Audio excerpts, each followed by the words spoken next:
I'd like to open the meeting tonight by welcoming everyone. I appreciate everybody coming out to join us tonight on our monthly board meeting. At this time, we'll move on to item number 3 on the agenda for those of you that are in possession of the agenda. Item number 3 is to take a moment of silence to return favor, and at this time, let us do so, please.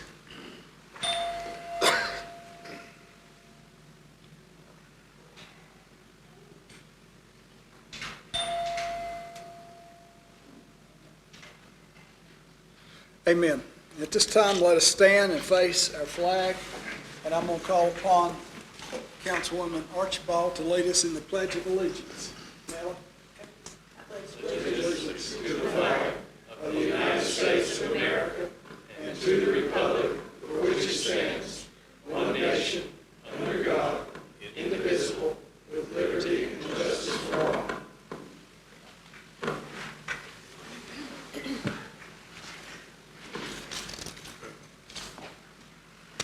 This time we'll move on to item number 5, and I'm going to relinquish the floor to our town attorney to go over our conflict of interest statement. John, you have the floor. Thank you, Your Honor. Members of the council are reminded of their duty to avoid either actual conflict of interest or anything that would create the appearance of conflict of interest. In any matters coming before the council this evening, if any member of the council is currently aware of any such actual or potential conflict, please indicate that to me. I'm aware of any particular actual conflict during the course of the evening. Please indicate. Does anyone have a known conflict of interest tonight? Yes, sir. Okay, thank you, John. We'll move on now to item number 6, which is our consent agenda. I'm going to once again relinquish the floor, but this time to our town manager, Ken Nolan. Ken, would you go over the consent agenda, please? I'd be glad to, Your Honor. The first item on consent agenda for approval tonight is the March 4th, 2019 minutes. Item B on the consent agenda is approval of the contract with McGill and Associates to begin the design phase of the first phase of the water plant expansion. Item C is a contract with Carolina Communication Services to provide the town cell tower advice over a pending application. Item D is a resolution in opposition of 2 bills being presented to the General Assembly for consideration, SB 179 and HB 278. Those bills would provide an additional supplemental retirement for firefighters with no funding to pay for that benefit, and from our perspective would also create a different class of employees than we currently have by setting them apart from other employees. The next item, item E, is a approval of a unmanned aircraft ordinance, and the gist of that would be that during the Merlefest operations, no drones will be allowed to fly over the Merlefest grounds and or any campgrounds in the city that are operating for that purpose during that event. It also authorizes the town to make similar resolutions in the future for other events. Item F is allowing an event at the Commons. It'll be for St. Paul's, who would like to have a pet blessing ceremony on October 6th. And then the last item is the approval of Mr. Larry Beatty to a term on the cemetery committee. Okay, council, you've heard from our town manager what our consent agenda consists of tonight. We've gone into detail during our morning work session on all of these items. And at this time, if no one has any further deliberation on, I'm going to call the question for approval of consent agenda as presented. I'll make the motion. Okay, motion by Councilman Hayes Any further deliberation? In the absence of which, all those in favor of the motion on the floor signify by saying aye. Aye. Like sign opposed. Okay, we will now move on to item number 7. And item number 7 is a public hearing, and it has to do with an amendment to zoning code based upon an ordinance for solar energy systems. And we're going to be led tonight by our community development planner, Andrew Carlton. So Andrew, you have the floor, and at this time I'm going to open the public hearing. Yes, sir, Your Honor, and to prevent the feedback on this particular microphone, I'm just going to speak a little bit louder than normal. And as you indicated, this amendment is to the Wilkesboro zoning code. It's in relation to solar energy systems. Years ago, I think about 2 or 3 years ago, speaking with Ken Nolan, the town manager, he directed myself and my department to work on a Wilkesboro telecommunications update, as well as a new drafting of a solar ordinance. So that is where this particular section stems from. We recently, I think as of June 2018, adopted the Wilkesboro telecommunications ordinance, and this is the next step in that progression. So the ordinance that you see in front of you was drafted and modified based on a template that has been used around the state and the southeast for that matter. This template was framed as a solar energy development ordinance for North Carolina. It had a lot of input from other partnering agencies that have expertise in this realm of technology. North Carolina is rapidly becoming a leader in solar development, and that was the reason why these partners chose to put this template together for local and smaller organizations such as ours to use, so we didn't have to recreate the wheel. Just a listing of some of those partners, and I definitely won't read through these unless asked to do so, but you can see it was a large collaboration from a lot of familiar names and agencies that we work with on a daily basis. And I'll leave that up for just a couple minutes for the audience to digest some of the agencies that were involved.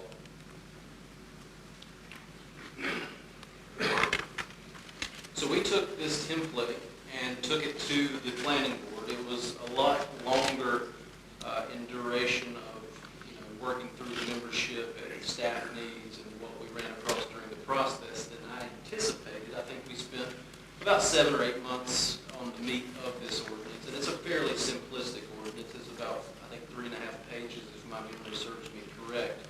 But the crux and the purpose of the ordinance itself, and I'll read this straight from the slide, the purpose of this ordinance is to facilitate the construction, installation, and operation of solar energy systems, SESs, in the town of Wilkesboro in a manner that promotes economic development. And then, in my mind, one of the more important pieces of this purpose, to ensure the protection of the health, safety, and welfare while avoiding adverse impacts to important areas such as, etc.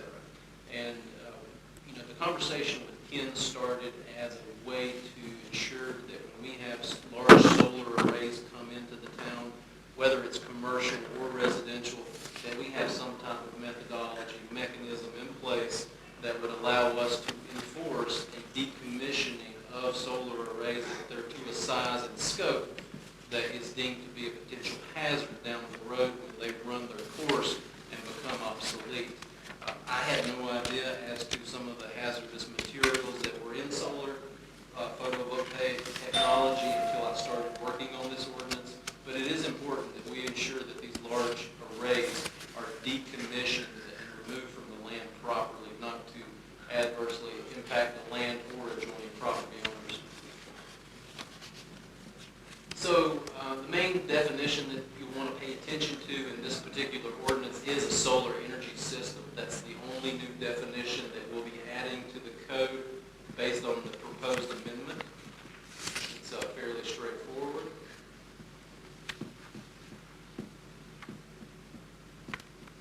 So the ordinance, based on the direction of the planning board, would apply to both the corporate limits and the extraterritorial jurisdiction as proposed. That's definitely something we could talk about later in the presentation if you see fit. There are some stipulations in the applicability section that allow for modifications to existing arrays to come into compliance, and then there's also some stipulations there that allow general maintenance and repair without bringing those and amortizing them under this ordinance. So if you've got a solar farm or a solar array and you're just maintaining it or repairing certain sections that have already been permitted without expanding the footprint or scope and scale of that solar energy system, similar to a house, if you're not expanding the footprint, you don't lose your grandfathering status. As you can see, it would be a wide jurisdiction that this would be applicable to. It would be throughout the entire jurisdiction, the way the planning board has recommended. And the way we have this set up is not as a permitted use by zoning district. It's more or less across the board. If you're in residential, commercial, industrial, or even central business district, you have the ability to do and implement the solar energy system if you go through the proper channels. And those channels can be administrative, they can be Board of Adjustment through conditional use process, they can be through the Historic Preservation Commission, depending on what channel you're following based on your location within the jurisdiction. So this is the most important slide, and this is the most important section in terms of permitting and where you go to get approval for a solar energy system. Originally, the template I mentioned earlier had 3 different levels. It was built in a way to address, in my view, communities that are 25,000, 30,000 plus. We're a lot smaller, so we worked methodically through the planning board to get it whittled down to 2 different categories. So if you come to my office with a proposal to put in solar energy systems, you're going to fall into one of these 2 categories. The first level would be administrative approval through staff review. Sometimes we'll bring in TRC, Technical Review Committee, with other department heads and agencies. If you drop down into level 2, based on the size and scope, you would have to go before the Board of Adjustment. The Board of Adjustment operates in a quasi-judicial manner, so they're going to be able to hear evidence from property owners, applicant, other vested stakeholders as to what are the potential adverse impacts that these solar energy systems could have. So it's an extra layer of protection for the community to determine if there's any extra reasonable conditions that need to be put on this permit to protect the general safety and welfare of your adjoining property owners and your community at large. We can run through some hypotheticals on either of these 2 categories if you would like, but I'll read through them real quickly just so we've got a chance to digest. So level 1 solar energy systems as a permitted use, and that means administrative. Roof mounted on any code compliant structure would fall into this category. That's residential, commercial, or industrial. Commercially ground mounted on an area of up to 50% of the footprint of the primary structure. So let's take Town Hall, for example. You can do an administrative permit through my office if your solar array is ground mounted and half the size of this building and it's on the property in question. So not off-site, but on-site. That excludes all residential. If you're doing ground-mounted residential and you've got adjoining property owners that are right next door to you in a residential neighborhood, you've got to go before the Board of Adjustment. That's a given. So if you're covering permanent parking lots or hardscaping structures on a site and not exceeding that 1/4 acre, that's another way to get an administrative approval. So another hypothetical, if Tyson wanted to put in some shade covering solar panels that provide shade to the parking area but also provide energy to the facility, if they did something that was under 1/4 acre, we could permit that administratively through my office and Mr. Walsh with the county. Anything that's integrated into the architecture of the building, shingles, windows, there's a lot of advancements in solar technology, a lot of advancements in glass and windows being used for solar purposes. I don't know all the ins and outs of that, but that's what we're dealing with. That's an administrative approval as well. So level 2 is the most detailed and conditioned category. So all ground-mounted solar energy systems which do not fall into level 1. Basically that says residential. If you're doing a ground-mounted residential solar energy system,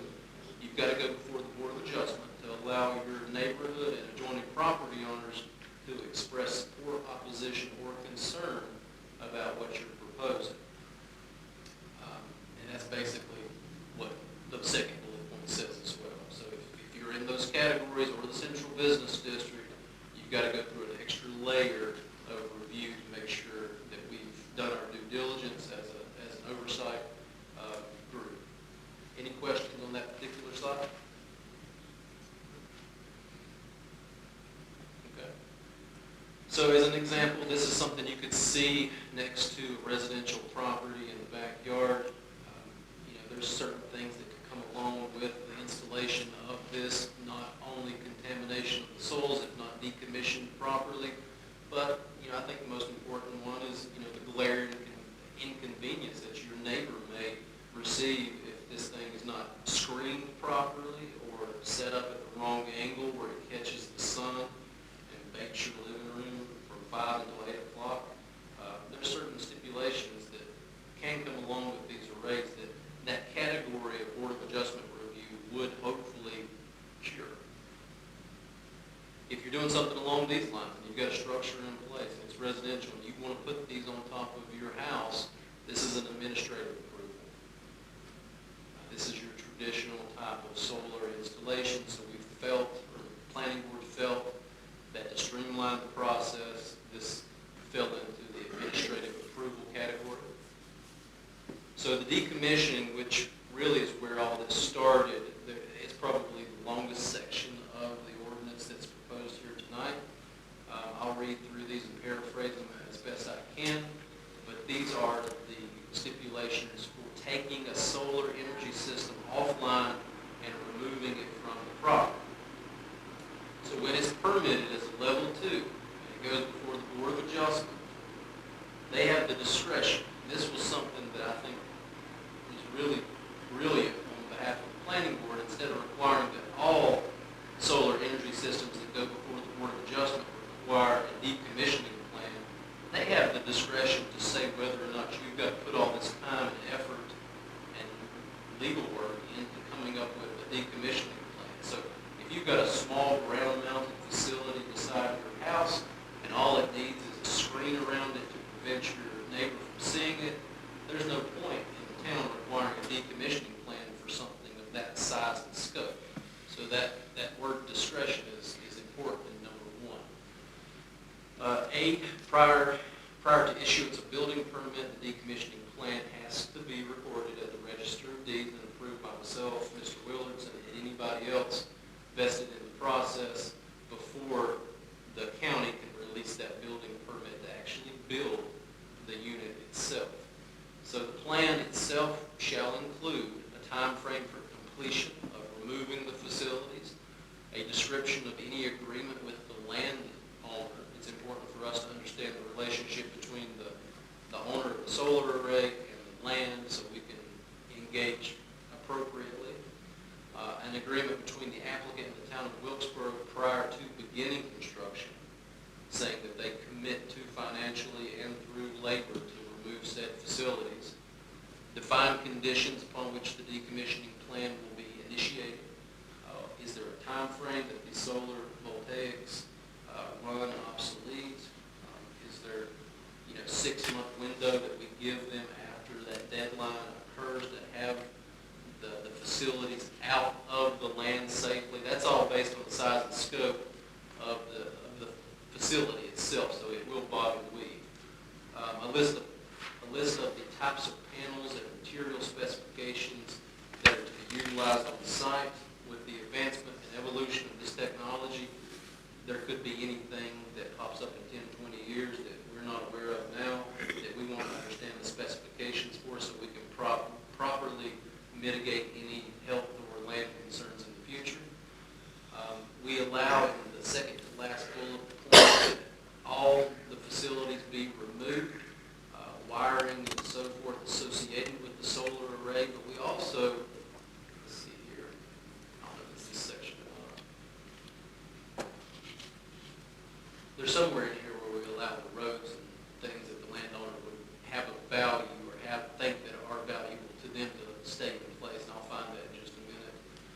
The disturbed land is to be graded and reseeded. The decommissioning plan shall state how the facility will be decommissioned, and you use expertise through engineers and so forth to develop cost estimates. And the cost cost estimates go into the surety agreements that we have with the landowners and the owners of the facilities. We modified that slightly. The applicant shall post a performance bond or equivalent financial instrument for decommissioning. At one time, we had a letter of credit in there, but we chose to remove that just to have a little more steadfastness on reliability in these agreements. The town of Wilkesboro shall have access to the escrow account funds in case, like any project, if there is something that has to be done and they're unable to fulfill it, the escrow funds would allow us to do it ourselves to protect the general welfare and safety of the community. The town of Wilkesboro is granted the right to seek injunctive relief to the effect to make sure these decommissioning plans are completed in the proper manner and as agreed to between the landowner, the owner of the solar array, and the town of Wilkesboro. Decommissioning plan and estimated cost of removal shall be updated every 5 years, and that's just to stay ahead of the times in terms of construction costs and technology that may out-advance us more quickly. The final piece on decommissioning, the following types of performance guarantees are permitted: a surety or performance bond that renews automatically, a certified check deposited with the town of Wilkesboro finance director as an escrow agent who will deposit the check in an interest-bearing account with all interest accruing to the applicant. The full amount of the surety/performance bond or certified check must remain in full force and effect until the solar farm is decommissioned and the restoration of the land takes place. The landowner or tenant must notify the town of Wilkesboro when the site is abandoned, and we'll have something in the decommissioning plan that if we're notified that there's an abandonment that happens to one of these solar energy systems, there's a time frame between the abandonment and the triggering of them having to fulfill that decommissioning plan. That'll be the responsibility of myself and Mr. Williamson. And finally, when I was referring to just a moment ago, the landowner, I think this is important, and I'm glad the planning board members were able to bring it to the whole group's attention. The landowner can request in writing that access roads and other infrastructure of value and non-hazardous be left in place and not restored to the original condition. So if you've got roads on a piece of land where you've got a solar farm and the landowner finds value in those roads, he or she can request that they be left in place for the benefit of him or her or some future landowner. I think that's totally reasonable. That's really the extent of the ordinance. There's a little bit of language in the back of it about notifying the FAA about aviation standards. That's pretty much blanket script from other communities as well. And there's some pieces in the very end of the ordinance about visibility, but what I put on the slides is really the meat of what we're dealing with. And I'll be happy to go back through those with questions and provide any insight I can. Okay, at this time, I will ask the council if anyone has a question or comment for Andrew at this time. Nellie? Andrew, would existing solar farms be subject to this ordinance? So right here, a existing solar energy system established prior to the effective date will remain exempt unless one of these triggers is kicked. And those triggers are modifications to a solar energy system that increases the area by 5% on the original footprint. If you're doing maintenance or repair, you're not going to be brought into this ordinance. You're just, it's very analogous to a grandfathered home in terms of setbacks. If you're not expanding the footprint, you can remain grandfathered under the ordinance when it was built. What about ownership changes? These documents for decommissioning are something that's filed with the Register of Deeds. So it runs with the So land. that's with the title. And that agreement has to be updated every 5 years. For a more detailed answer to that, I would refer to our attorney. But I'm referring more to one that's already in existence, that's grandfathered prior to this. The way I would interpret the ordinance, it's not a matter of who owns it, it's a matter of the size, scope, and footprint of the solar array. So if we've got an array that's grandfathered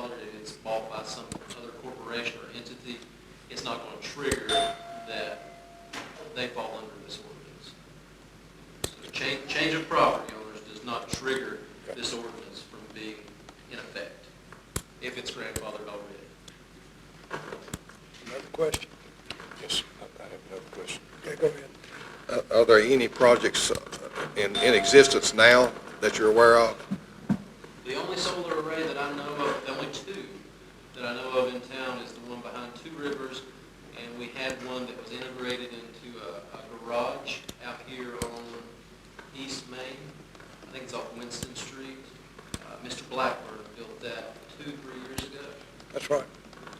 It's an attractive. Yeah. So there's no outlying person to be decided upon as we know right now? No, sir. Okay. I have no applications or requests. Okay. Anything else? Yes, sir. What's the potential lifespan of a solar cell? I So really do that not that know. would trigger a decommission process to take place. I think that the answer to that question will evolve over time, which it has already over the past 10, 20 years, based on the technology and whether it's a solar panel or integrated into the building or glass or shingles. I just don't have the expertise to answer that question.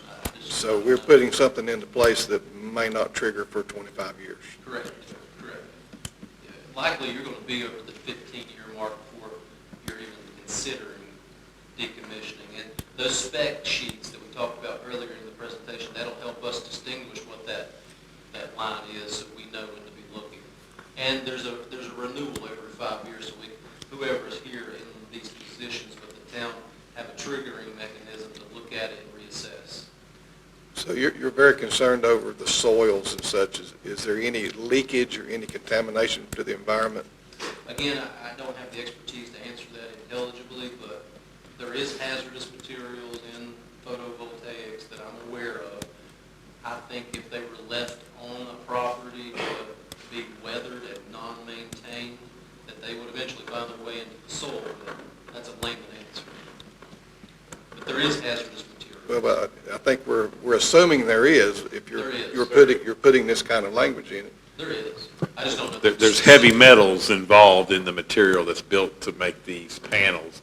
I don't believe there's liquid in there, so it would take a degradation of the unit and leaching of water across it that could then leach those heavy metals into the soil. Just one last question. There is no plan like this in place for any other town in our county or the county itself? The county has a high-impact ordinance that addresses solar installations briefly, along with a lot of other topics. Not in this county, but they're all across the state. And I think with the county, it gets triggered. If somebody came in here and wanted to put a large farm in, it would go to that ordinance, I think it's to the high impact. planning board for the county, I believe. I don't know all the specifics of the county ordinance, but they have something on the books that affects the way solar energy systems are permitted. Did the Wilkesboro Planning Board review those documents to compare to what We they're did suggesting? about a year and 2 months ago. This was a long process. We've got copies of the ordinance, and it was included in the early agenda packets when we started this process. But as we read through that ordinance, I think it had a page, maybe a page and a half, of very vague language on how you regulate this sort of thing in an urban area, and we chose to use the state template that was put together. Okay, thank you. Russ, Jimmy? I'd just like to say that I know that there have been many, many hours spent by the planning board. And if you'd please convey to the rest of the members, Bruce, that we certainly appreciate it. It's a big job, and you did a wonderful job of it. Yes, it is. It's hard to get 15 people to agree on one single subject. That's right. Yeah, I think we both witnessed that. Yes. So, Fair statement. I have two questions. Yes, sir. What is the escrow account based on? It'll be based on, let me pull up this section right here. Does a better job than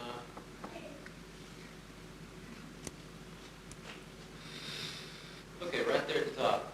C, the decommissioning plan shall state how the facility will be decommissioned with professional engineers. Estimated cost is required as part of the plan. So like we would do with any construction plan, you would have a professional estimate that cost, and that cost that's estimated by the professional would be used to base what the escrow would be set at. And that would be the staff's responsibility along with legal counsel. So that purely is in the hands of the engineer to ascertain that amount. Based on the spec sheets that's provided to him by the owner and the applicant, he would be able to take the square footage of the type of array that they're proposing along with the material list and do a detailed cost estimate. But that burden falls back to the applicant. What type of engineer are we referring to? I was going to say professional, but I didn't. That's already up there. Yeah. One with the seal. I don't really know the specifics. I think about any engineer with a materials list and an estimated cost per unit should be able to accurately give us a solid estimate, regardless Could of be an the electrical technology. engineer. I think it would be. Andrew, I've been advised that we follow electrical and structural engineers license. Electrical, structural. Well, it's, Electrical and structural. I would Okay, great. say further to that, though, we're talking about estimated cost, not Yeah, engineering the right. system. So, No, but I think it was a fair question to ask what type of engineers are going to be involved in it. Okay. the ordinance doesn't dictate the type of engineer for that type of estimate.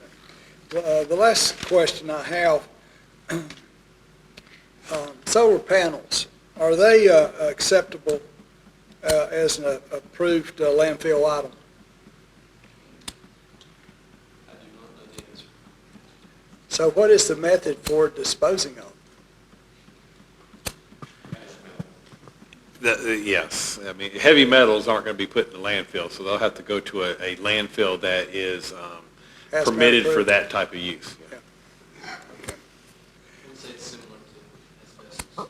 So Bruce, do you know of one within a certain radius? At this point in time, I do not know. I'm sorry. At this point in time, I do not know. Okay.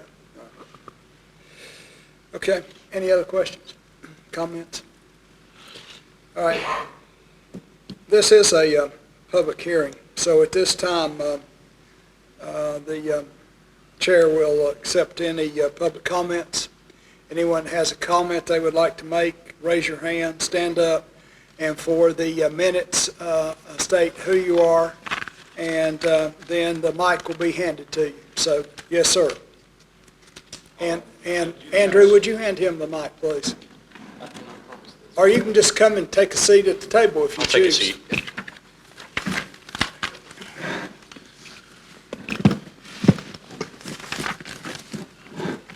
So my name is Stephen Walters. I am a potential resident. I live in Watauga County now, but I'm also considering moving to York County. I'm also employed here already. And my past credentials, I was a field technician for Strata Solar out of Chapel Hill, North Carolina.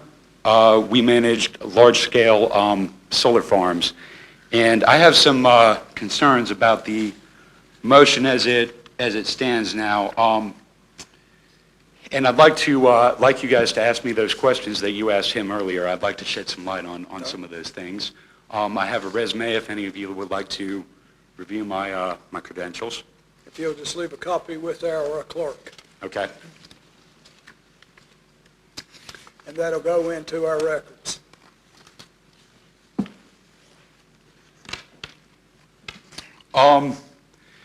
So to start off with, I believe that the mission statement sounds pretty good and everything, but once we get past that, the language becomes kind of conflicting, and there are a lot of definitions that don't fully make sense as far as there's ambiguity in what we're defining as residential, commercial, and farms, and the scope and size of these projects as well. And with some of the land area that we're talking about as far as, 25% of an acre, and those sorts of things, it doesn't really define the kilowatt hour production of said solar arrays.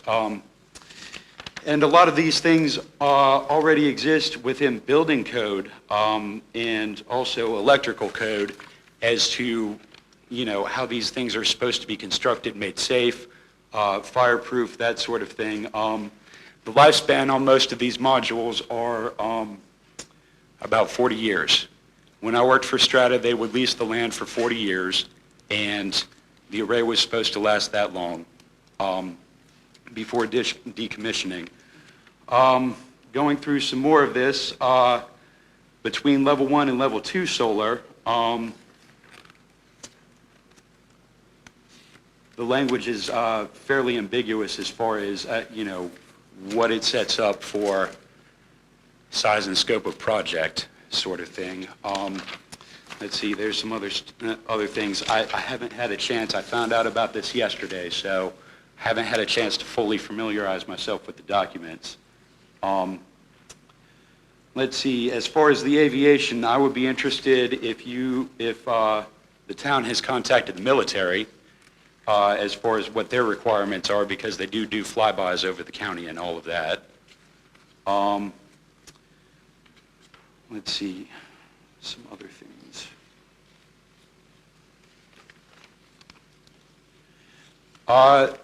One of the more glaring things is that there's nothing that defines the difference between standalone systems and grid-tied systems as well. Also, there is no real section going back to the definition of solar farms and residential and commercial. On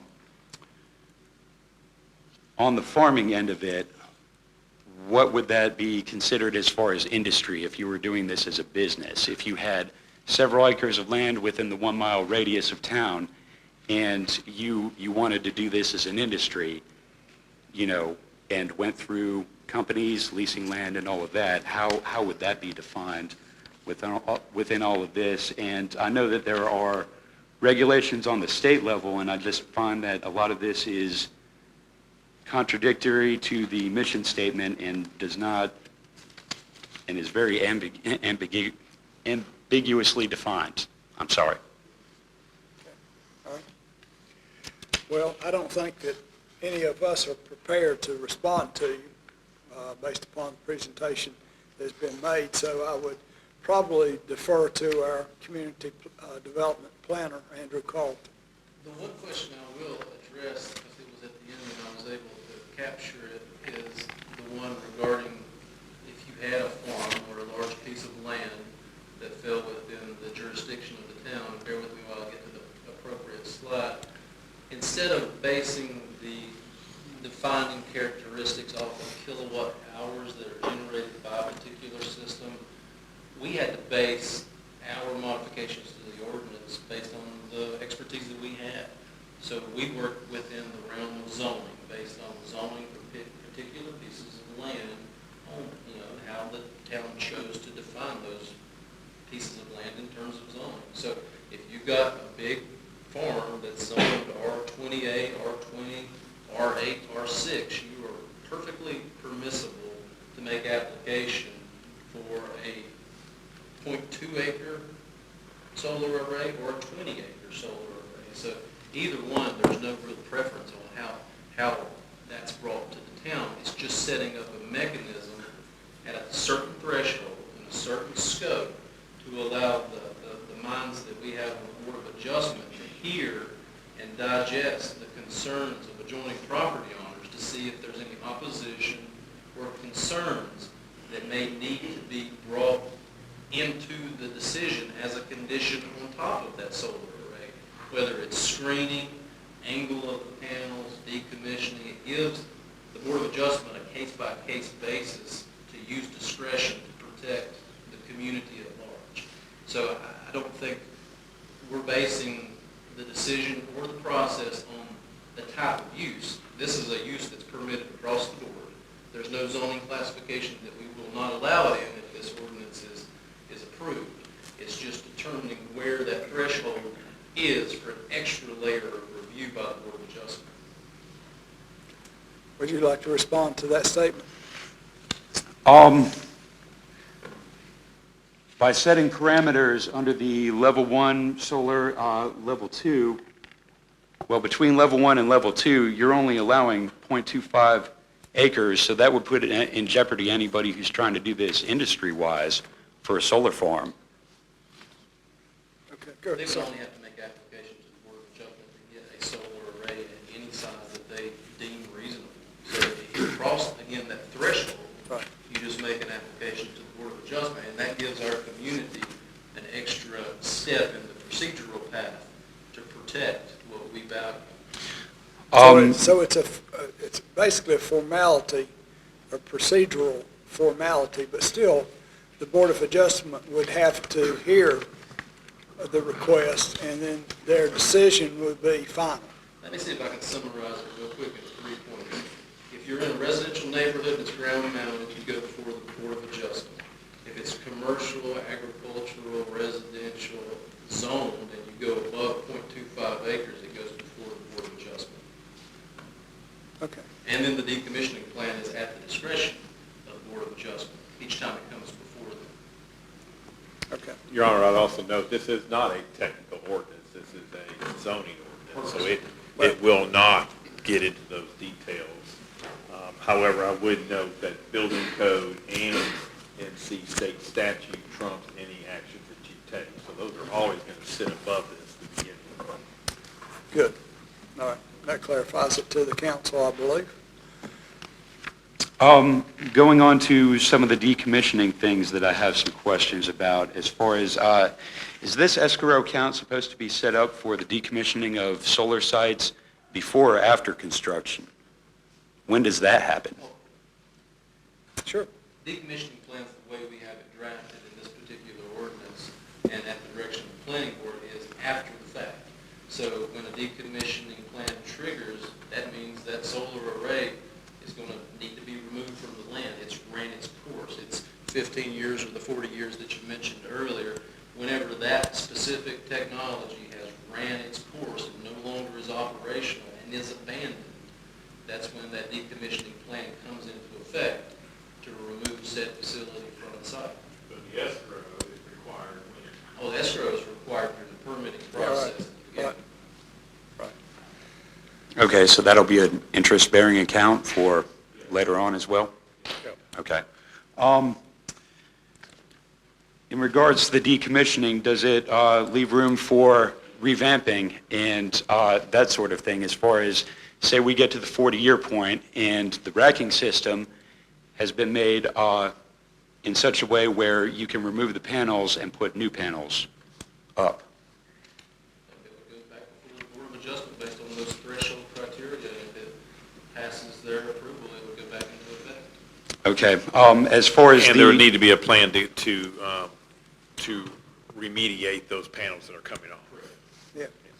As far as the hazardous materials involved, they are encased and meant to withstand weather, that sort of thing. There are problems as far as lightning strikes and just acts of God, if you will, that are a normal course of maintenance with these arrays and structures. But for the most part, they are pretty well contained. There are no liquids.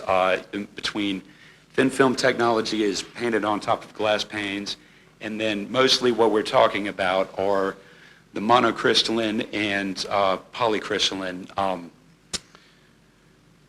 configurations set inside glazing and encased inside an aluminum frame. So barring compromising the glaze on top of the solar panel, there is no real leachate into the soil other than normal weathering on metal, stainless steel racking, that sort of thing. So the environmental impact, as far as while the array is being maintained and in use, is very low. But beyond that, when taking it apart, as long as you don't break things and leave little chips on the ground, that sort of thing, then there is very low environmental impact. Also, there is not really a section that defines the grading and seating and that sort of thing. It does all right, but it doesn't set up parameters for exactly what that means at the end. As far as what sort of coverage you have to have percentage-wise on the land after deconstruction, and what sort of vegetation you have to have while the array's in place. If you leave bare dirt, you're going to have a lot of silt that runs off after construction. So, loosely based, it's ambiguous once again. I think it did say reseated. And I would think as part of the Board of Adjustment process, I mean, at least I have found it in practice, that our Board of Adjustments digs into the significant details of anything that goes in front of them, and they would make sure that ambiguity isn't necessarily a problem. Sometimes it provides us a benefit, but I think the Board of Adjustment, in their course of their work, will dig into the details. Gives them the flexibility to make their own independent decision. And we're not a phase two community, but anytime we do business or observe a soil and erosion issue, we address that with the property owner regardless of Yeah. the type of use, residential, industrial, or commercial. We work with our state partners on that one. At this time, I don't have any further questions. Okay, very good. Well, Thank you. Thank you for your comments. Well taken. Thank you. Yes, sir. Okay, any other public comments? Bruce, everybody knows who you are, but for the record, would you state your name and have a seat and address the council, please? Thank you, Mayor. Thank you, gentlemen of the council. And will you pull those microphones a little bit closer to you? Is that better? That's better. That's better. I am, in full disclosure, a member of the planning board. And also in full disclosure, when the vote was taken to make the proposal given to the council, I was in disagreement for a number of reasons and voted against it. I would like to reinstate some of these comments that I have regarding some of these issues that I have with the ordinance.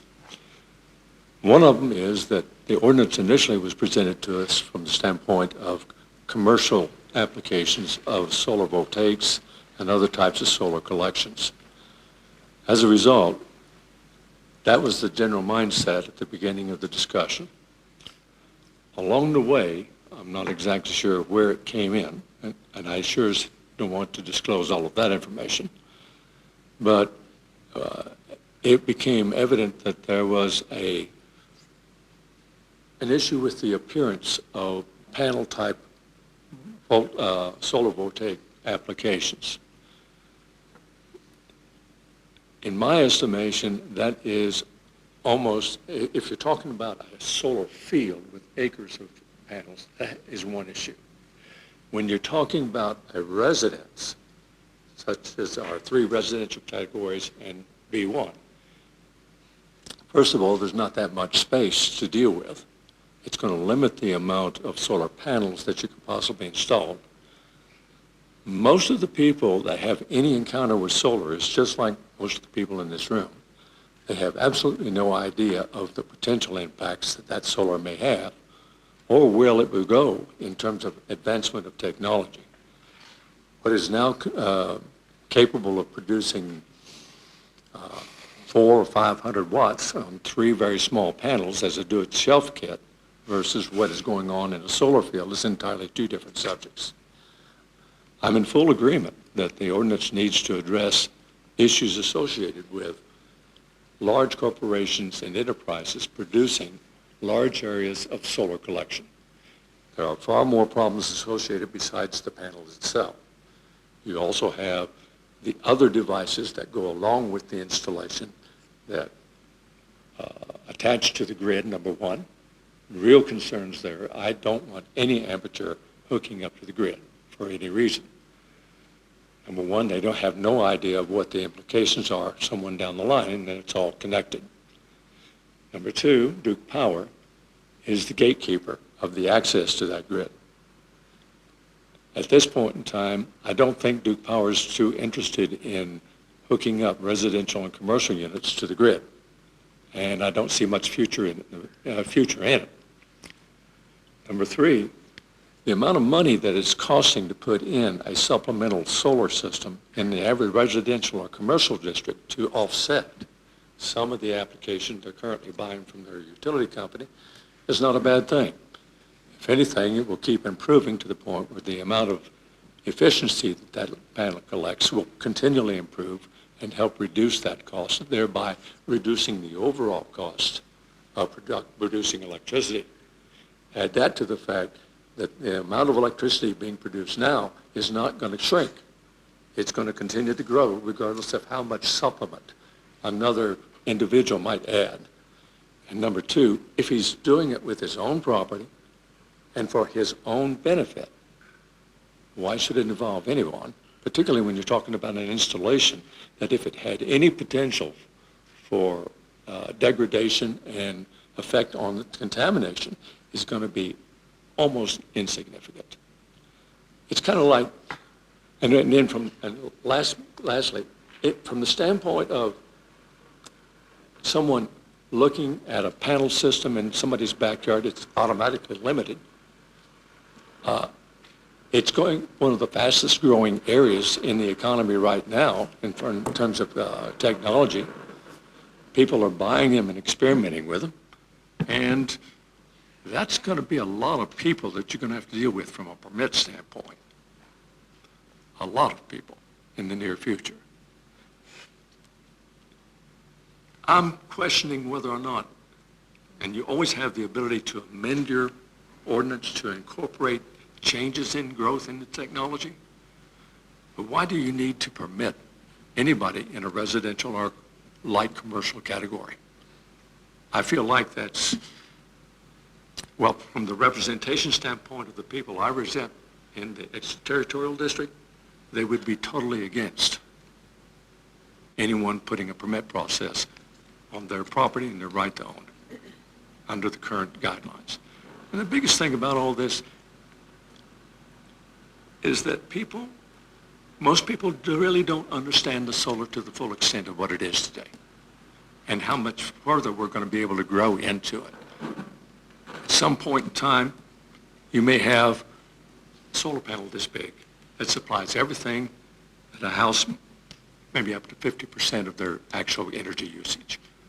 And I know that during that technological advancement, that panel is going to be far safer than it is today. So it is from purely a residential representing the extraterritorial jurisdiction, I feel like that group of people would be very, very much against this particular ordinance with regard to putting them on a permit process. And yes, they would be for whatever controls you could put it in when it comes to a large installation. And with that, I'll take any questions from any of the councilmen. Okay, I guess at this time I'd ask if Andrew would like to respond to what you I'll just just say said. one sentence. We already do zoning, sign-off, and permits for solar installations in residential zones that fall inside the Wilkesboro jurisdiction. Anytime the building inspections office is requested to file a building permit for these type of arrays, they come to us first for sign-off and permit. So that is already in existence. And in terms of the burden of extra permitting, I agree with you. It's tough to deal with the amount of permits we have to deal with already, but that's just the nature of the business. All right, Ken, any comments you'd like to share?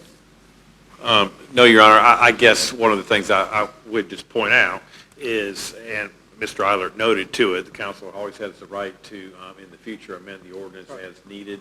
I think as technology changes, we'll be back to you with updates to this ordinance if you so choose to put it in place. Well, as fast as technology changes, current trends are going to be antiquated, and they're going to have to be modified and updated. So, John, anything you'd like to add from the standpoint of being a town No, I think attorney? in analogy to cell phones, and we see how that's evolving, I think amendments probably will be in order in the future. Okay. And can be done by future council. All right, Bruce, any questions for Bruce? I got one question. Yes, Gary. What would you assume the cost of the decommissioning escrow volume would be for just a residential person? Therein lies that discretionary piece with the ordinance. I mean, that doesn't tell me anything. I mean, is it going to be $500? Is it going to be $2,000? I do not have the answer to that because I don't have the experience level. So what kind of burden are we putting on that person? That's why we constructed the ordinance. If it's set aside in the scope of the Board of Justice, there's no point in having a decommissioning plan, regardless of being industrial, commercial, or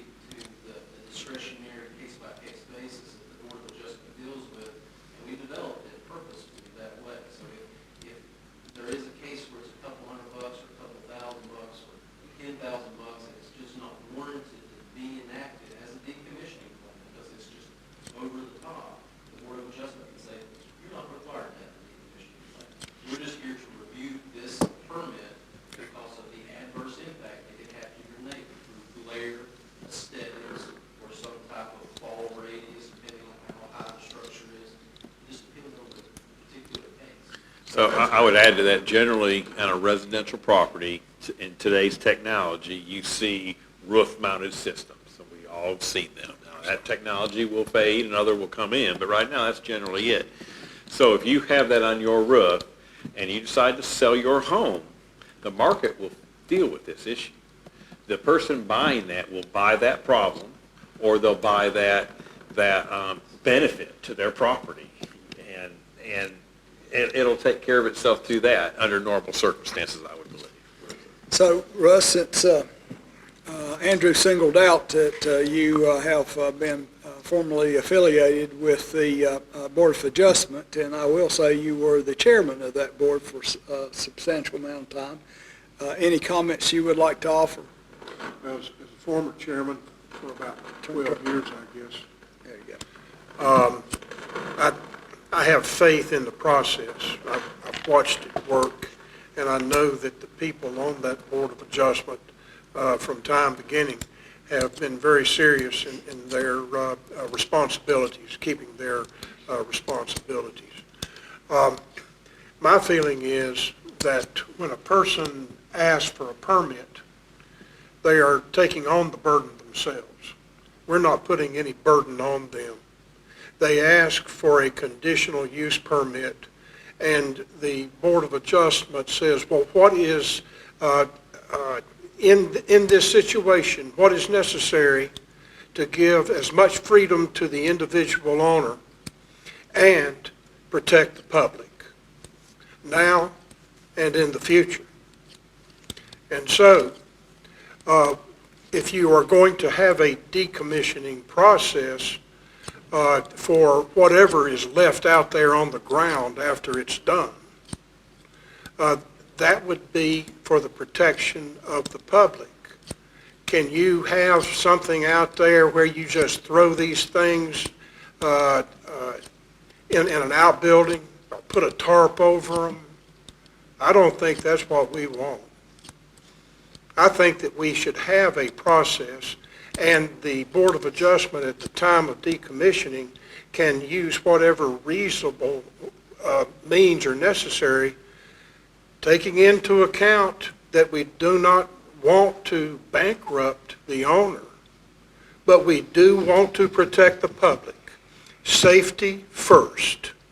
And if the owner wants to come to the planning officer and set up this situation, then the owner is taking on the burden, whatever it is.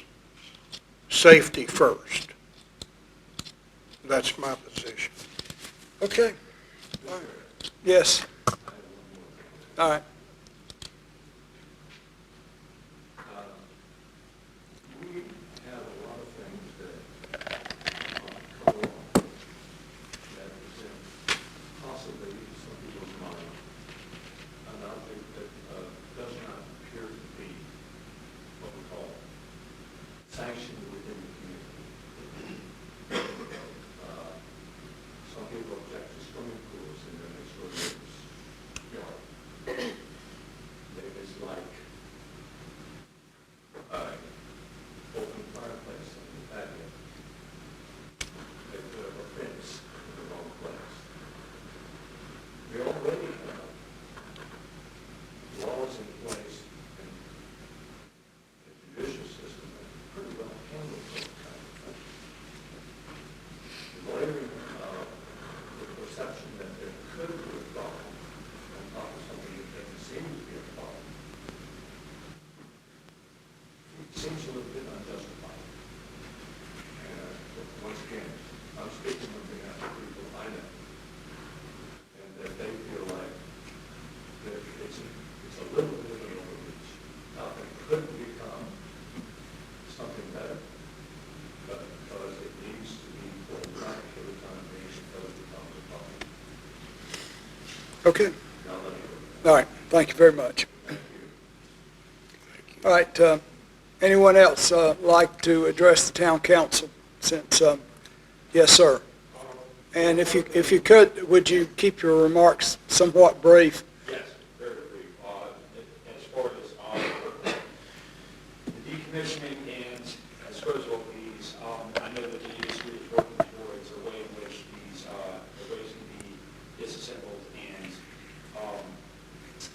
recycle a lot of the materials. Some of the metals that are used in this are aluminum as well as silver, both valuable and both reusable. So as far as there are parts that companies will be figuring out in the future as far as recycling, and that's so these won't be sitting around hopefully if they're disposed of properly. Right. That's just wanted to clarify that. No, I concur with you. I fully agree with that. As long as the people understand that. Yes. That's the key. But whoever installs your system, as far as these companies are also taking into account the end-life of the system and figuring out what to do with that Right. as well. Yes. Okay. Thank you very much. All right, any other public comments? Okay, in the absence of which, I'm going to close the public comments period and ask the council if they are prepared at this time to favor me with the motion or further discussion among yourselves. You have a question or comment? I always do, don't Go ahead. I? Can I ask how the vote was from the planning board?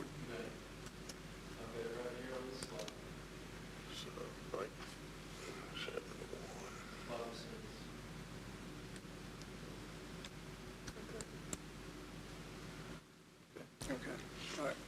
Thank you. That answers your question. All right, any other conversation or questions? Yes, Russ. I would suggest that we should not throw out what is good while trying to find the perfect. There's been a lot of work, and we can always find improvement. And as soon as the newest changes or the newest laws are put forth in the legislature, we'll be looking at it again. We will continually look at it. But we have this now, and I think it's good. Okay. Any other comments? Nellie, Jimmy? Okay, then at this time, the chair is receptive to a motion from the floor.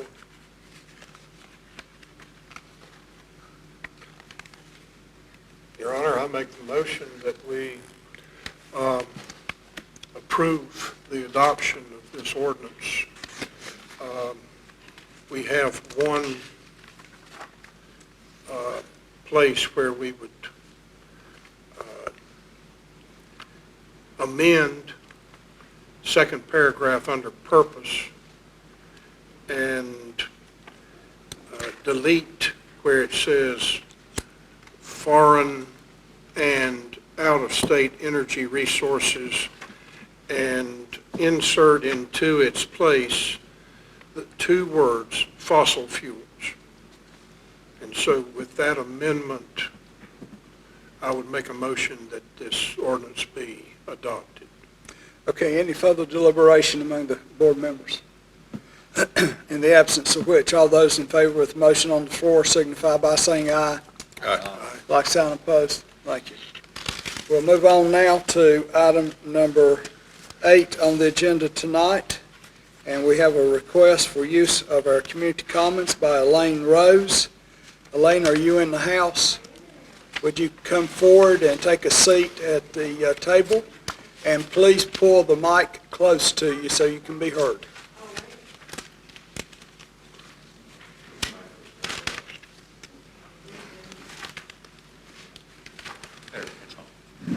Okay, thank you, Mayor Enscore.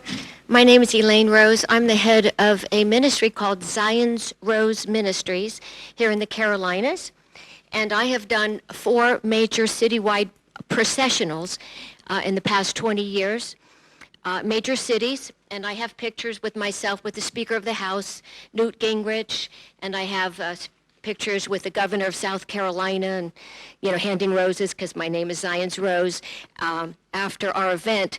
And it's a very powerful demonstration. It's a biblical event. It's not Halloween costumes and things like that. It's a biblical demonstration on the Feast of Pentecost. the 350 Protestant denominations all celebrate Pentecost, whether they're Methodist or Presbyterian, Baptist, whatever. So we want the clergy to come out with all their congregants, and we desire to incur the cost of refreshments, water bottles, a big Pentecost cake, and we're going to have an Abrahamic float, Abraham, Isaac, Jacob, the wood, from the book of Genesis. And it's a time for the people in the city to know that they can come, congregate, unify, and there's always a restorative quality to our processionals. There's joy, we have dancing. People come from other major cities to be part of it also. It's not just, in the Carolinas. And we have a shofar entourage. A shofar is like a biblically ordained instrument that's blown. It's different cadences, it's different sounds. And it emits just joy, freedom. It's a celebratory type of instrument. So we always have an entourage of maybe 25 or 30 that join us. They are professional trumpeters. And so we would like to start. I did get permission from the owners of the Glen Restaurant, who's closed on Sunday, June 9th, which is the festival of Pentecost on that day, to congregate down there, would start down there and end at the Commons area. And that's where whosoever will, shall we say, from not just the church world, the residents of Wilkesboro. We want to be a blessing to the people here in every way. Feed them. They need prayer. We have nurses, part of our ministry, that are going to be doing blood pressure for the elderly. I've hired a clown who's flying in from Florida, who's been part of similar type things, who's going to make balloons for the children. And it's just going to be a clean, family type processional. I have pictures, not just with people of notoriety, but I have a whole album of very ornate type of banners and silks, and just a very beautiful, kind of like the Rose Bowl, the 130 years of the Rose Bowl, except it has more of a nuance of spirituality because it's a biblical feast. And I thought it would be perfect to end. We have about 150 to 175 people will be joining us. And at the pavilion, the Commons area, you have a place in case it should rain, that all of these are very sacred things that have taken years to construct by teams of people. We have the Ark of the Covenant, people that will be carrying that. We've got, the dimensions, the actual size of the biblical Hebraic objects that were carried by our ancestors and patriarchs in past biblical days.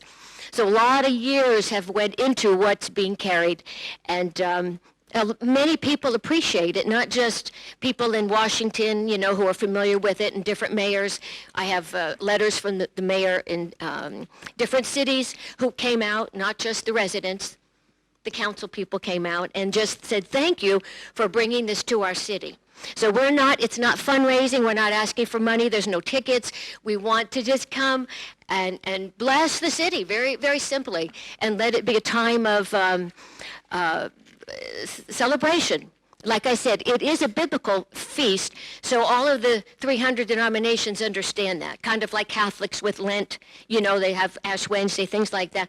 Well, this is similar to that, but it's also for the residents, because there's poverty, there's abuse, there's alcoholism, there's drug use, we all know all that exists, but we want to invite them. We want to invite everybody to come, whether they have a family, street people, whoever, to come. If they need someone to pray for them, we're there. And we want to be a blessing to Wilkesboro, very simply. So you cited to the council that you have in the past held 4 of these processions. Yes. Could you tell us the towns that they have been held in?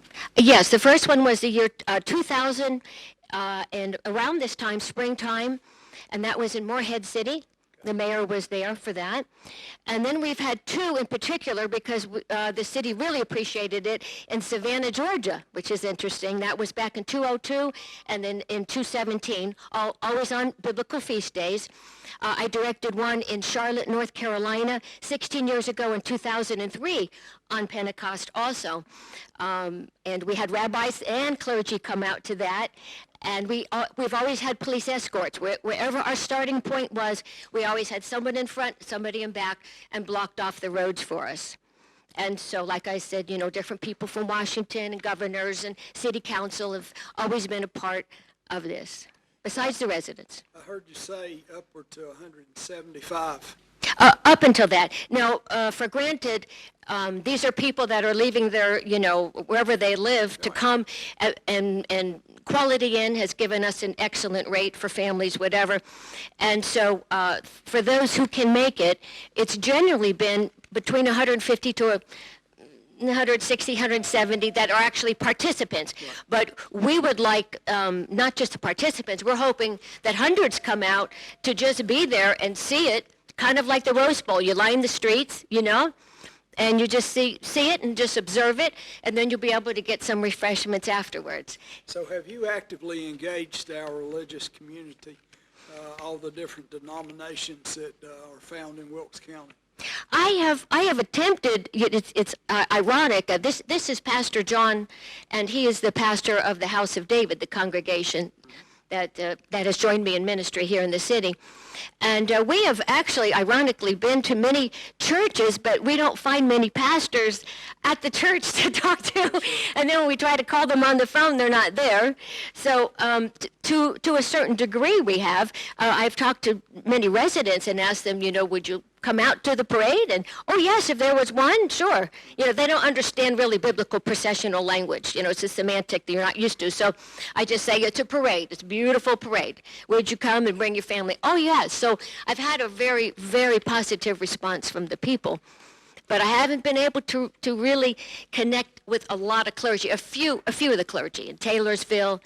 Yes. Well, for your benefit, you have one of our two local papers in attendance tonight, one of the reporters that reports on our meetings.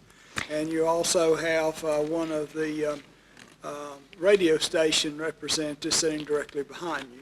Okay. So I think you're going to get more exposure than what you thought you might receive. So I'd say try to take advantage of that opportunity. And then at this time, I'll ask the council if any of the council members have questions. Nellie? Where is your ministry based? Did I hear you say the space is here? Well, I'm actually a resident of York County in South Carolina. Fort Mill is in York, and so that's my residence, but I purchased a home here in Moravian Falls, 5 minutes over the river here, and we have services every week, or every other week for the people who want to come out. So obviously the people in the congregation, our congregation, will be part of the processional. But I've tried to reach the precious pastor who's most Protestant congregations unfortunately go through pastors every 3 or 4 years. You know how that works. Well, the Methodists do. The Baptist. Yeah. So, but anyway, but they're all the brethren, and I just would like to get to know them, the Moravians and the Baptists and the Methodists and the Presbyterian. So like I said, I've connected with some, and they're very excited. And they said, oh, we'll bring the families out, because, most families don't really have too many places to go for children. And, something of this nature, for sure. Jimmy, have any questions, comments? No, sure I don't. Nellie, any more? I Gary? guess I'm curious, are we being asked for permission, to grant permission to Yes. use the commons? Gary? So we're not being asked permission to parade or demonstrate. That's correct. The First Amendment gives her that right. And although we would provide police protection for them and the public, Yes. That's our expectation. But the use of the commons is really the expectation to discuss tonight. Yes, in our former processionals, we have never needed a permit from the city or any liability insurance or any rental fee. They just gave us that because we provided everything else for the people. Well, we do call it a community commons. And community, in my impression, is one that is inclusive of all. Yes. So I don't think I'm in error in saying that. So, Russ, yes. So the one thing we haven't heard, and I penciled in a date on your agenda when I when I believe the event is to occur. Could you tell us again the date of the event? It is. It's Sunday, June 9th. Okay. Sunday, June 9th. And we would, like I said, the owners of Glen Restaurant gave us the authority to congregate. So we would be there as an army, so to speak, a group of people, about an hour before we would actually start to march. We do have an engineer with a sound system that would be having his large speakers, which would be elevated in the direction of West Main Street so that we would start it and then we would be in our cadence. And the music would go all the way to there. Then we would have more music. We have a sound system. There'd be dancing, refreshments, just family, wonderful family. What would be the time of the event? The event would start at 3, but we would need to line up at 2. Okay. And then it would go to 6. And Mr. Nolan, have you asked any questions around the sound ordinance issue? Because we don't know what trumpeters are. Again, so as far as the procession goes, they'll be fine. In the use of our facility, staff will be working with them to make sure it's put together correctly. But I don't foresee it to be middle of the day on a Sunday afternoon. We should be good. So We'll keep their sound at a level that's appropriate. the amplifiers will be faced towards Main Street. Toward west, where we would be starting at the restaurant. So I think she's really saying they would be facing the direction of the street behind the marchers to give them the sound. That's right. As they're working down the road. So it wouldn't be pointed at the homes. It'd be pointed down the street. Right, just to project so that people know the cadence to march. Which is basically, it's 0.7 miles from that restaurant to the Commons area. So is the amplification going to be such that at the start, you would want the processionaires to hear the music? Yes, they would need to hear it, and then, of course, as we went closer into the Commons area, it would not be as loud. Yes, Turn the volume down? yes, the decibel, yes, yes. Okay. Well, those saying, I don't mean this to it come out the way it's going to, but the devil's in the detail.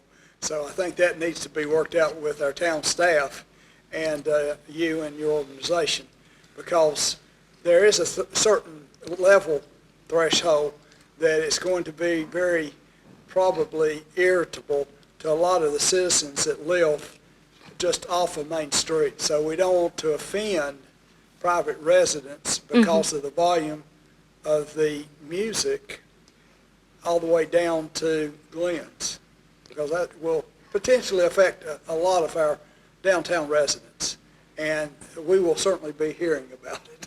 So, Rose Glen in particular, because there's 86% capacity there. so we'll charge our town community development planner and our town manager with coordinating the levels of the music. Yes, Pastor John's wife is a nurse in the area, and we want to definitely we feel that the precious people in Rose Glen will be looking out the window and listening. It'll be a blessing for them. Yes.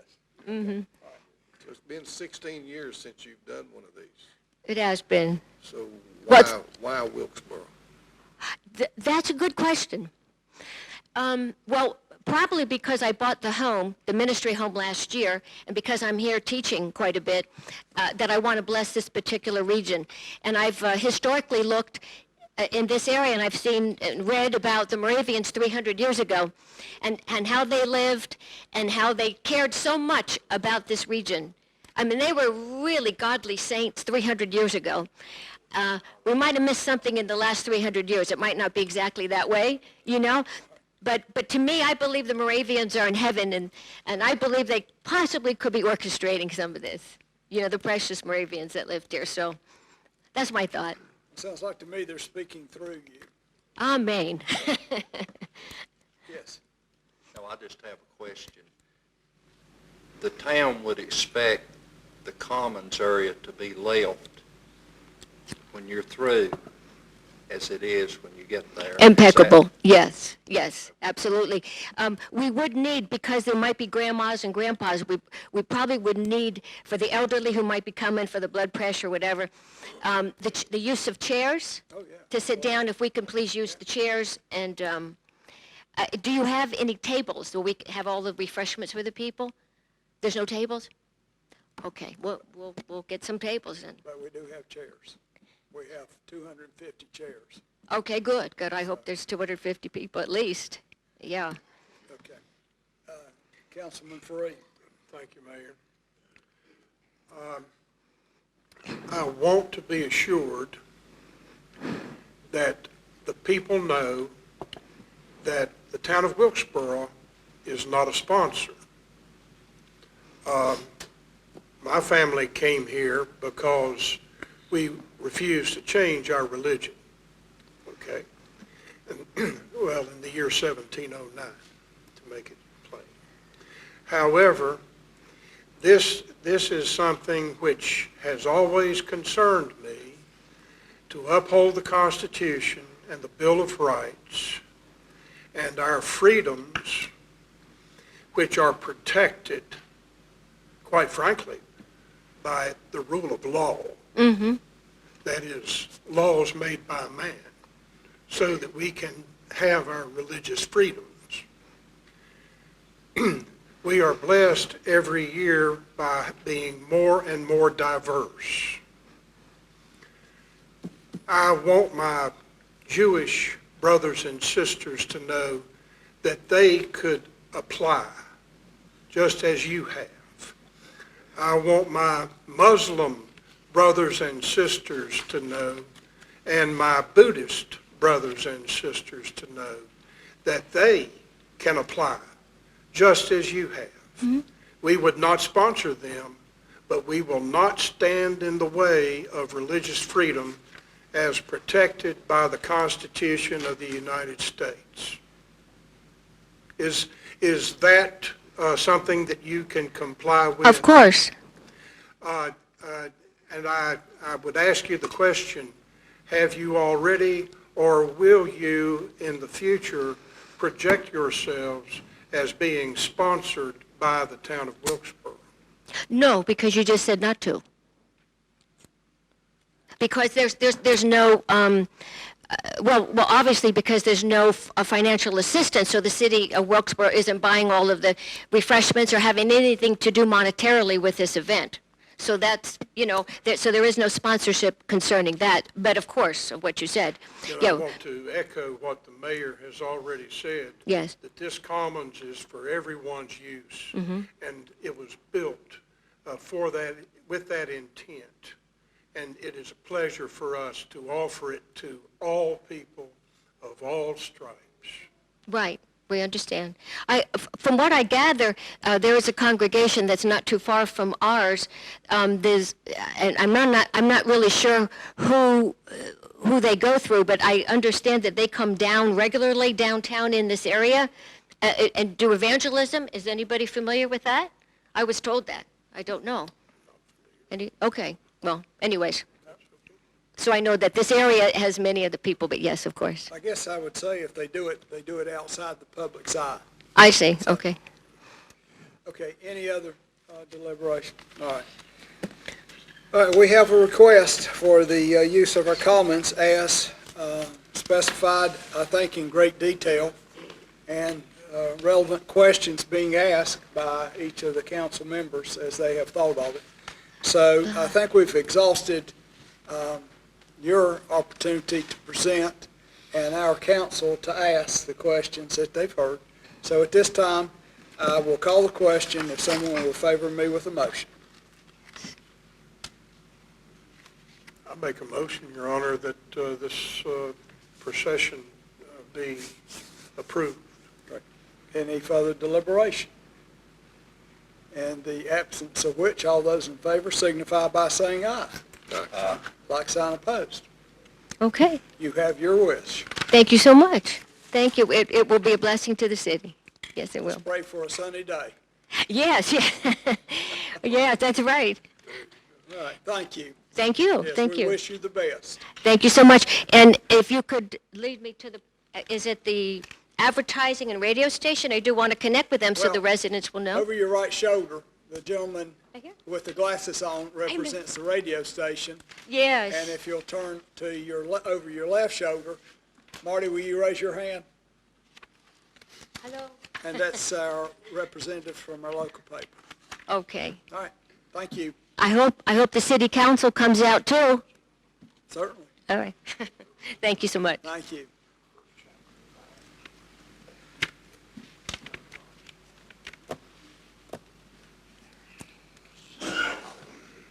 Okay, our next item on our agenda tonight is the Wilkes Art Gallery update, and we have Ashley Barton with us. And Ashley, would you introduce the companion that is seated next to you, please? Sure thing, Your Honor. This is Kayla Merrill, our Programs Outreach Director. And will you pull that mic close to you, both of you? Is it on? How about this? A little bit closer. What about now? Yeah, That's right. it may be user error. I first want to thank you all for welcoming us here today. I have some pamphlets which I'll hand out in just a moment. It was not on. See, it's not my hearing. User error, I told you.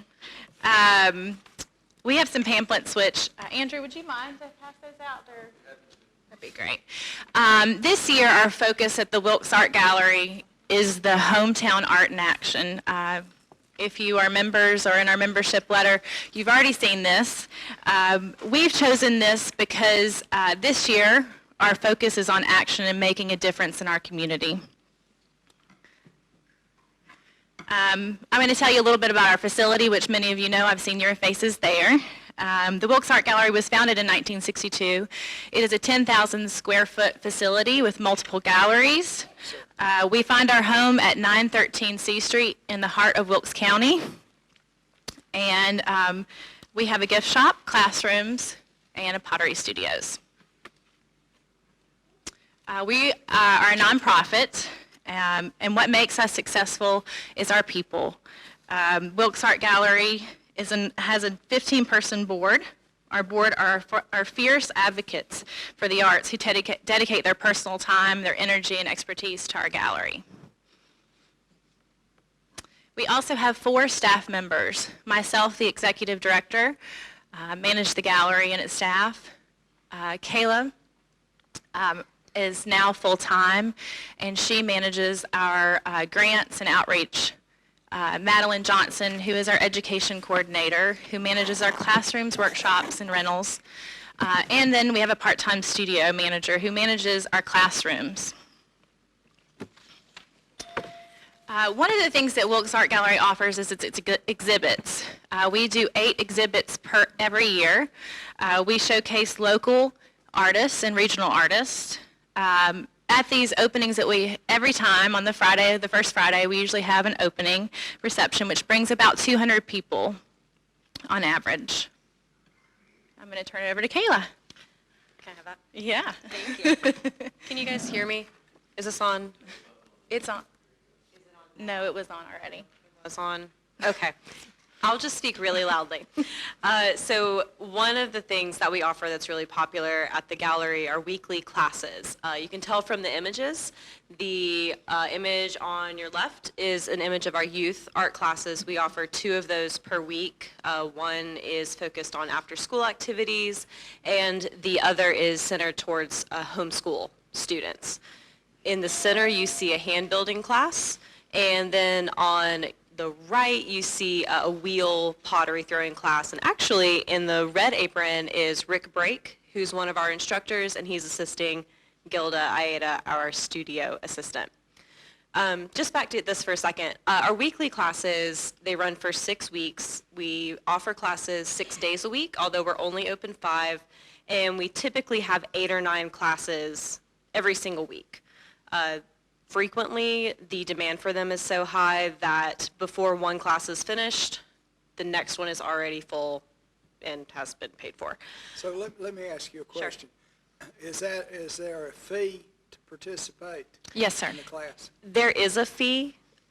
Now, sometimes we have folks who come in who want to participate and have financial hardships, and we work with them to find donors, find a way to make that affordable to them so that they can participate, and that's not a barrier, for them. Do the fees vary based upon the type of class? It does. And I can tell you that just this weekend on Saturday, I had two very sweet men come in different occasions and ask about our scholarship program. So there is a high need of people who are interested in these classes that can't afford them.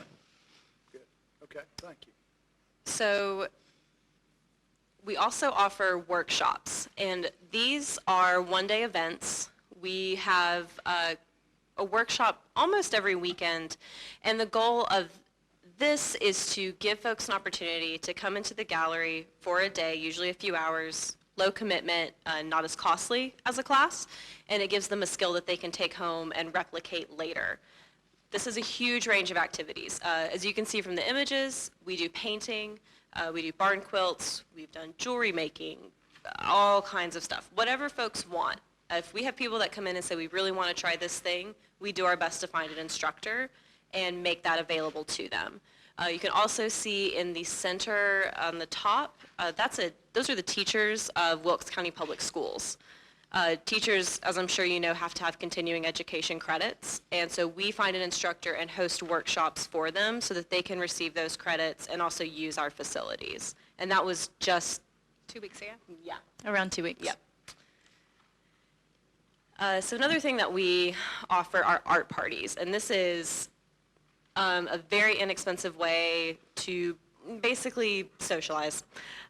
We provide food, you can bring something to drink, and it's usually just folks who come in with groups that they already know, church groups, work groups, things like that, just as a way to try something new and do something different. These are very short classes, and really it's just to help people get their hands dirty, and it's a different way to interact with the arts. It doesn't always have to be that you go somewhere to become a master of a craft. Sometimes just therapeutically laughing with your friends while creating some really special work is enough, and it's a really great experience for people. So now you've heard a little bit about what we do at the gallery. I'd like to tell you a little bit more about what I mean when I say outreach and action. You know about some of these programs because you've been part of them.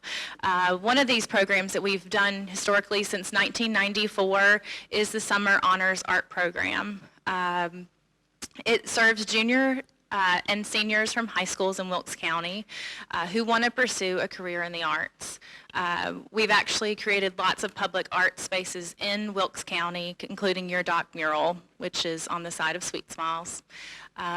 We also did totem poles this year, and next year we're doing flyers, pole banners. And we hope to continue this, and it may take some other form, but we really think that it's really important to get students involved in art, especially those who are excelling in it and are headed elsewhere. It gives them a chance to give their stamp on their hometown before they go off, and they can always come back and remember, I was a part of that. It's something to be proud of. Secondly is our Youth Art Month, which if you have been in the gallery in the last month, you would have seen. We have over 250 pieces from the surrounding county schools and home schools, excuse me, not home schools, private school. And these are, the art teachers get to choose 10 pieces from their school. And in that, it's also a fundraiser for the schools. $25 if a piece sells goes to the student, and $25 goes to the school. So it's a great way for us to get involved and plant some small seed that might be the future of a future artist. We also give out scholarship awards every year. We are currently this year giving out $3,000 to hopefully 3 students, and that will be dependent upon who the applicants are. 500 of this is in partnership with the Brushy Mountain Ruritan Club, the Bob Bogue Award. These are students who last year blew us away. We were only giving $2,000, and we just see that it's our place to be the arts hub of Wilkes County. We feel like it will give a future to an artist that needs it. So another program that we offer during the summer is something that's funded by a grant that I'll talk about in just a moment. But we partner with the North Wilkesboro Housing Authority to offer camps to children in the summer for children of families who utilize the North Wilkesboro Housing Authority. We offer 3 camps, elementary school aged, middle school, and then for the first time this year, we're going to be offering a camp for high school students, just as a trial run to see what's going to happen. Something that these kids benefit from. They receive high quality instruction, an enriching experience. We also provide lunch. We pay for some of that. We also have some of the food donated from area restaurants. But that is a very popular program that is really limited just by the size of the facility. I think that we would have massive participation if we had, a larger area. So what's the hours operation for those programs? 8 to 5?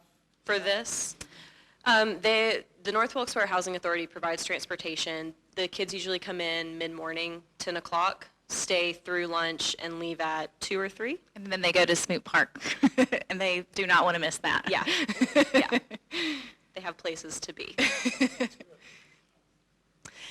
We also focus very heavily on our community partnerships. We work with all of these organizations, and actually just today started a new program with the Wilkes Vocational Services. The gentleman in the picture that you see, his name is Antonio, and he is a nail pulling machine. We took down Youth Art Month, actually Ashley did, on Saturday, and usually I go through the gallery and pull out all the nails and spackle all the holes and paint everything, and it takes me 3 hours because it's a lot, and these guys came in and got it done in like 30 minutes. It was crazy, and it was so enjoyable to have someone to work with, first of all, but also to see them experience something and do something that they felt to be of value. So as part of that partnership, we are in turn offering a chance for those folks who receive those services to come in and take a pottery class. It'll be 2 classes held in April, and the classes will ultimately end in them creating some piece of art, yet to be determined. But something that they can take home, a skill that they will have, and then just an enriching experience for them to take with them in the future. So as Ashley mentioned, part of my position is to write grants and be a grant administrator. We receive a very large grant from the North Carolina Arts Council. This grant is called the Grassroots Arts Grant, and we receive a lump sum of money. It's a cash matching grant for about $20,000. Now, that sounds like a lot of money, but it doesn't all go to us. We utilize the Grassroots Grant as funds to build community partnerships. We keep about $4,000 in-house for operational expenses, administrative funds, payroll, marketing, things like that.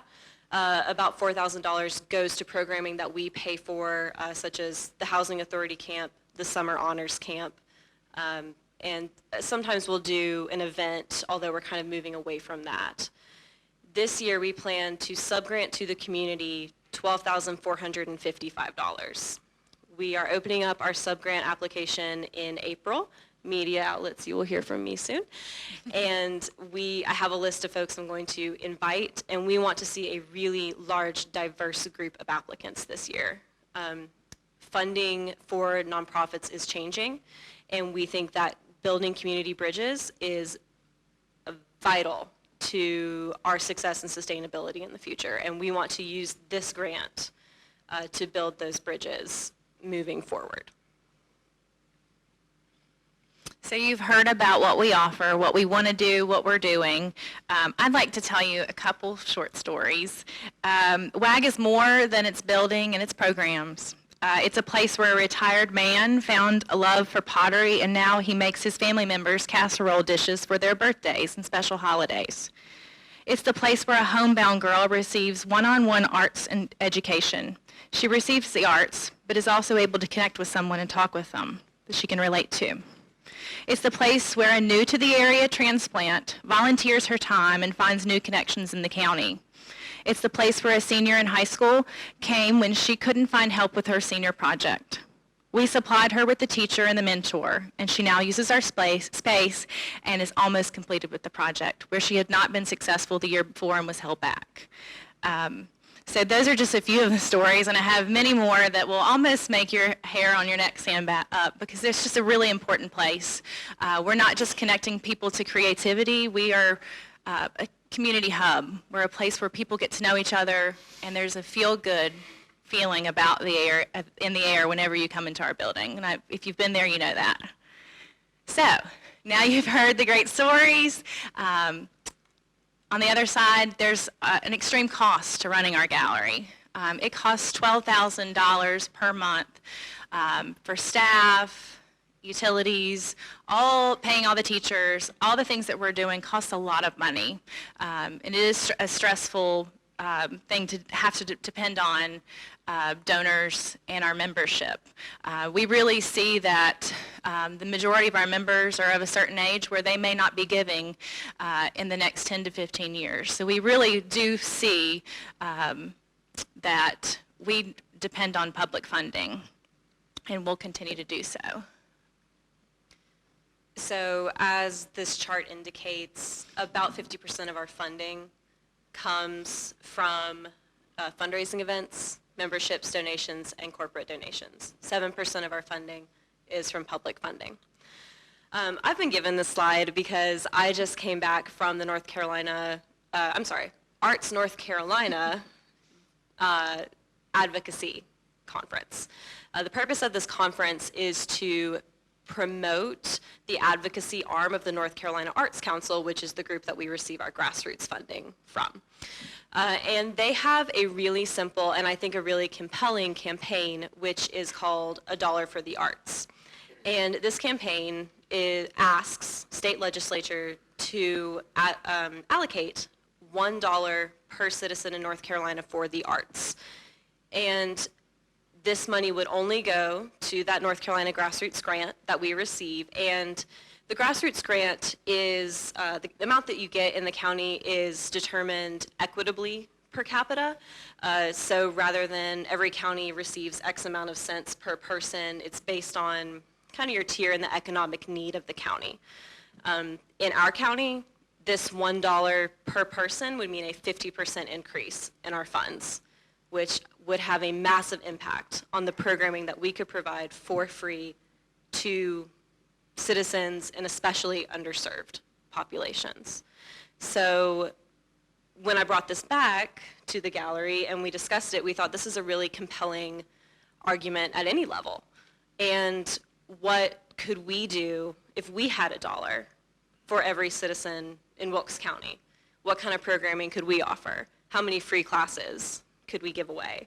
How many camps could we host? How much public art could we provide? I don't know, the opportunities are kind of limitless. And to receive that kind of funding would be hugely impactful for us. So currently, Wilkesboro, we know you believe in the arts. You have your commitment to your concerts. There are the murals downtown. You have given to us year after year. Out of our 323 members that are currently members of the gallery, 41% of those are your residents. So they believe in us already. So we feel like when we come to you and ask you for $1 per resident, that's not a stretch. We feel like you already believe in us and you already know what we're doing. You're currently giving us $2,000, $1,000 for the Cultural Arts Council because that's who we give to, we took over for them, and then you're giving us $1,000. So we'd like to ask for that to increase a little bit this year. When you look at your numbers, we asked for $10,000 because we want to shoot for the stars. But I really urge you and challenge you to think about who we could help, what we could do, how we can make a difference, and make people proud to be in Wilkes County. The mural that you have in your downtown, it really makes people proud to be here. When they come through, they see that through art. Art does so much more than we understand on a surface level. It connects people. So I challenge you, and I leave you with that. I thank you all for your time and your support. Okay, very good presentation. Thank you. Well orchestrated. Thank you very much. Okay, we'll move right along to other business, and I'll ask Ken or John if there's any other business to come before the council tonight. Your Honor, council met in closed session earlier this evening, and I think out of that, there may be an opportunity to entertain a motion. All right. Yes, sir, Your Honor. I move that the Wilkesboro Town Council authorize the town attorney to proceed on behalf of the town in the manner that was discussed in closed session today, and to execute on behalf of the town such documents as may be required at this time relating thereto. Okay, we have a motion on the floor submitted by Councilman Faree. Any discussion or questions? Okay, in the absence of which, all those in favor with the motion on the floor signify by saying aye. Aye. Like sign opposed. All right. Ken, any other business? No, Your John? Bob? Andrew? Chief? Jim? All right, we'll move on from other business. Any committee reports from our council tonight? Okay, we will now move on to public comments. And this is an opportunity for the voice of our citizens to be heard. We always encourage those that want to speak. And if you do, recognize that we're giving you an opportunity for this council to hear directly from you without favoring a response in support of or opposition to what we hear. So we try to be objective in what we hear by not responding to it. So with that said, is there anyone in the audience tonight that would like to address the town council? If so, raise your hand. Simple enough. We'll now move on to, I guess we don't have a closed session tonight. All right, if one of my council members will favor me with a motion to adjourn. So moved. We have a motion on the floor, so all in favor signify by saying aye. Aye. Like sign opposed. I want to thank everyone for coming out tonight and being a part of our monthly town council meetings. And the door is always open, and we are always welcome to come back. So thank you.